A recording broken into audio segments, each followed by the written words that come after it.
Hello. I'm coming to you from my backyard so that Chairman Meow, can we see him here? Can hang out in the sunshine. um, alright. Victor Pelevin and chickens. So, we're skipping ahead in time.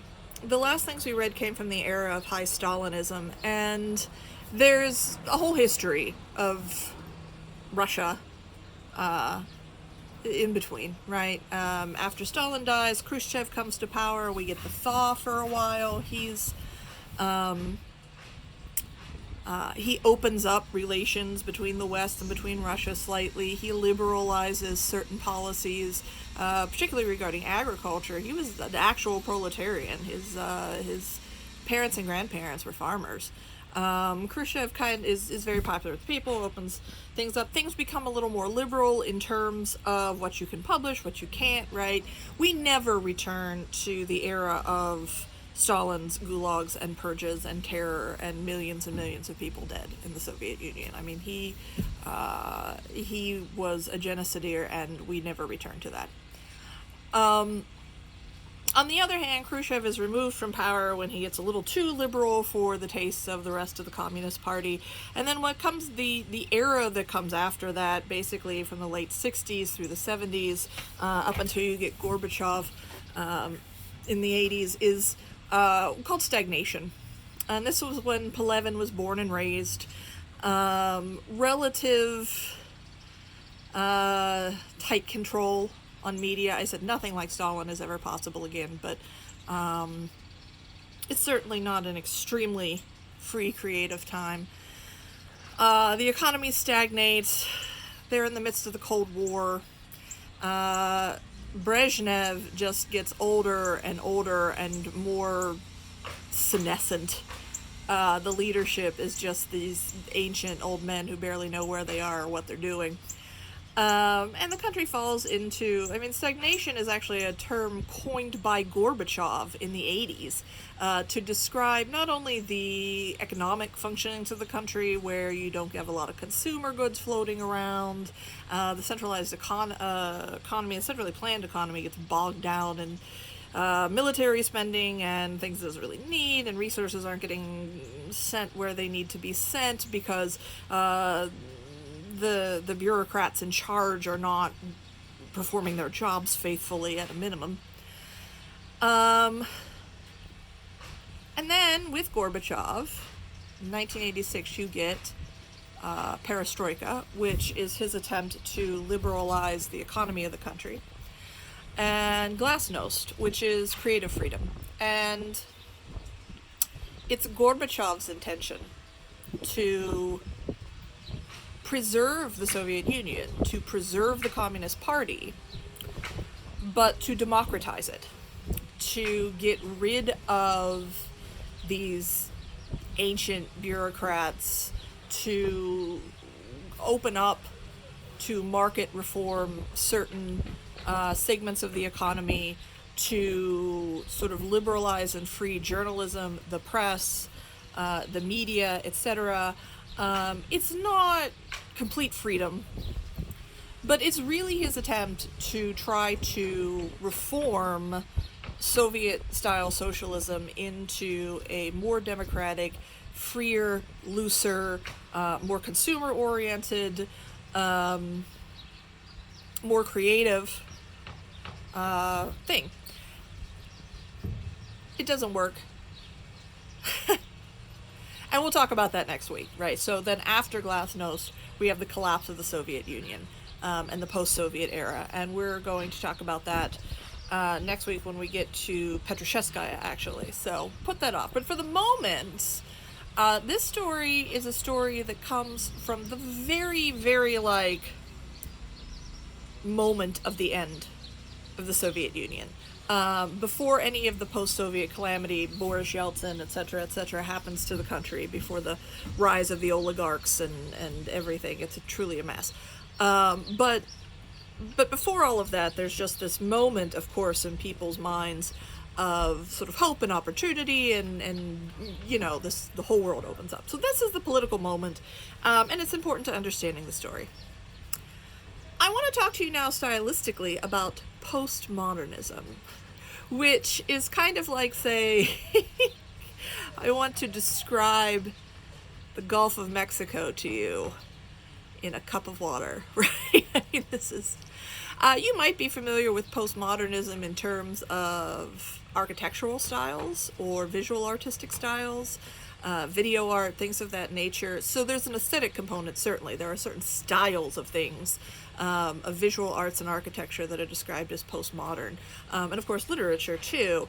I'm concerned for a second about thinking through postmodernity as both sort of a theory and a philosophy, and that I think will get us into the literature. And what I'm primarily thinking about, first we're going to talk about the West, and then we're going to talk about Soviet postmodernism, because that's where Pelevin comes in, and he's a self-described postmodernist writer. So when the West talks about postmodernism in a theoretical or philosophical way, it's chiefly thinking in terms of what Frederick Jameson calls the cultural logic of late capitalism. And one way to get into this, I think, is to bring up Jean Baudrillard, another philosopher, his idea of the broken sign. So you start out, he says, and so when we're thinking about signs, I might have mentioned this in this class before, when we're thinking about signs, we're thinking about meaning. And so we're actually thinking about a three-part phenomenon. You have this object, right? And this object does not have meaning in and of itself, right? We've definitely talked about existentialism before, the idea of a world devoid of per se meaning. Chairman Meow is inching up the hill behind me. So here is this object. And then there's the sound, cup. This object doesn't mean anything. It just is. And the sound cup doesn't mean anything. It just is. But when I combine those two things, cup, oh, now it means something. Here is my coffee cup, right? And so that's a sign. In the structuralist linguistic sense, you need a signifier, cup. You need a signified object or idea. You put them together, you have a sign, you have meaning. And so even if you can't see this, I can say cup. And you might not get exactly, you might not guess that it has a magic fish on it, but her coffee cup, right? We'll be on approximately the same page. Signs can be made out of more than single words. And there are many things that can be turned signifiers. So, for instance, we can think of an image. We can think of something like the Confederate flag and think about the things it signifies. So that when you look at the image, just a set of associations come together, right? So those sorts of things can be signifiers. There's content there. Now, the more contentious the signifier gets, the more the meaning will alter from people to people, right? We talked about this problem of mutually projected meaning. Signifiers can also be representations, right? So let's say I make a movie about the Civil War. Okay, that's a signification too, right? The way I represent the Civil War, the way I tell the history of the Civil War. And so when Baudrillard is talking about the breakdown of the signs, he's talking about this set of circumstances where first you have an honest copy of a thing. You're honestly trying to represent what you're trying to represent. And it's a pretty good match, and it's a pretty good sign, it's a pretty good representation. All right? Cup.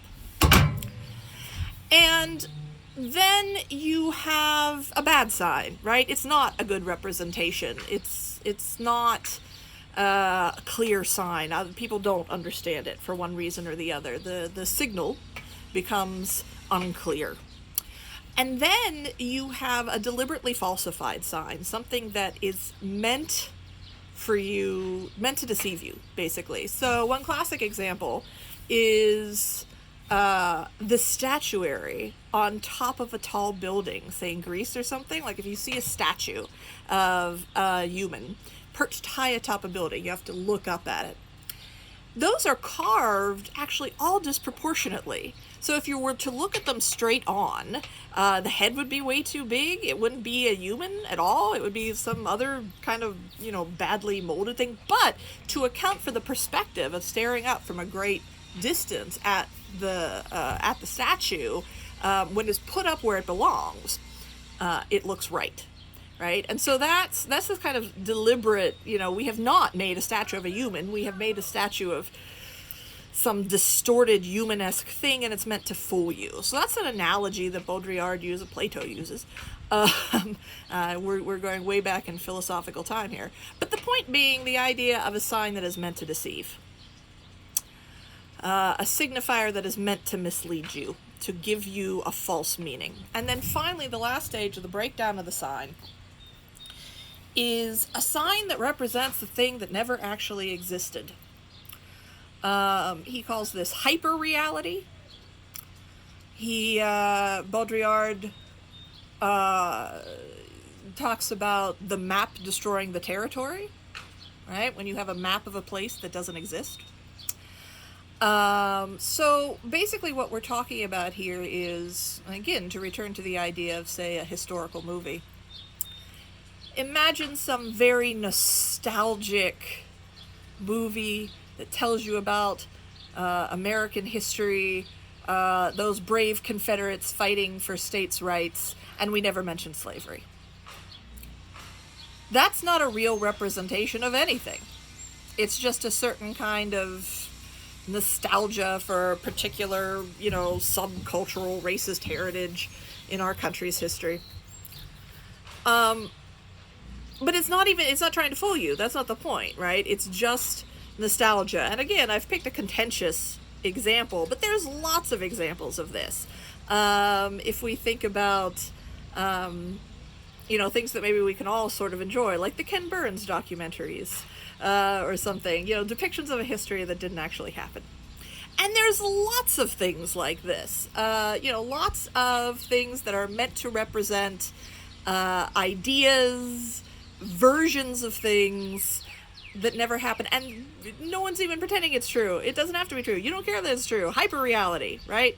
It's just something we enjoy. Okay, so this is what Baudrillard talks about, the breakdown of the sign. And when in language the sign breaks down, when we can't make meaning together, we can't communicate. Things just become lost. We can't talk to one another anymore. In this world of larger signifiers, right, of images and movies and music and books and etc., games online, meme culture is an excellent example of the breakdown of the sign. All of this just creates a world where meaning is completely free-floating, which in some ways is an opportunity creatively, but in many ways it makes the world difficult to navigate. Just gonna turn around for a second, make sure Pudge is still hanging around. This cat that can barely walk has actually gotten away from me. Pudge!